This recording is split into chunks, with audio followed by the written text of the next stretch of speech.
नंतर आपलं पुन्हा एकदा सर्वांचंच स्वागत। गणपती हा 14 विद्या आणि 64 कलांचा अधिपती, त्यामुळेच बोरिवलीत राहणाऱ्या हरीश पाटील यांनी विद्येची देवता असलेल्या बाप्पाची शाळा घरातच भरवली आहे। आताच्या काळात लोकांचा कल मोबाईलकडे जास्त आहे आणि वाचनाकडे कमी आहे। हीच बाब लक्षात घेता आता पुठ्ठ्यांचा वापर करत त्यांनी ग्रंथालयाचा हा देखावा साकारलेला आहे।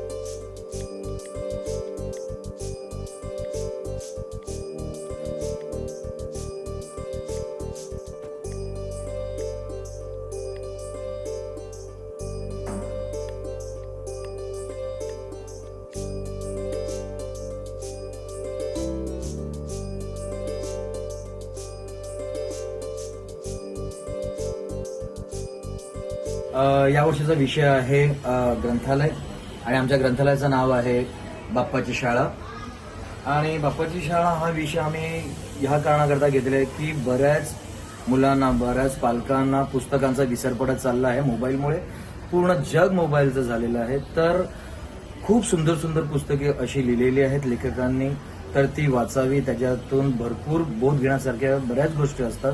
तर तो आमचा पूर्ण एक कॉन्सेप्ट आहे। आणि हे जे काही डेकोरेशन आम्ही बनवलेले आहे ते पुठ्ठ्यांपासून बनवलेले आहे। म्हणजे टाकाऊतून टिकाऊ आम्ही सगळ्या म्हणजे डेकोरेशन बनवण्याचा आम्ही प्रयत्न केलेला आहे। सार्वजनिक मंडळांसोबतच घरगुती बाप्पांच्या देखाव्यातही सामाजिक संदेशपर देखावे पाहायला मिळतात। भायखळ्यातल्या तांदळेकर कुटुंबियांनी महिला अत्याचाराविरोधातला देखावा साकारलाय। महिला सुरक्षा आणि नराधमांना फाशीची शिक्षा द्यावी, गुन्हेगारी प्रवृत्तीविरोधात कडक कायदा नियम लागू करण्यासंदर्भातला देखावा साकारण्यात आलेला आहे।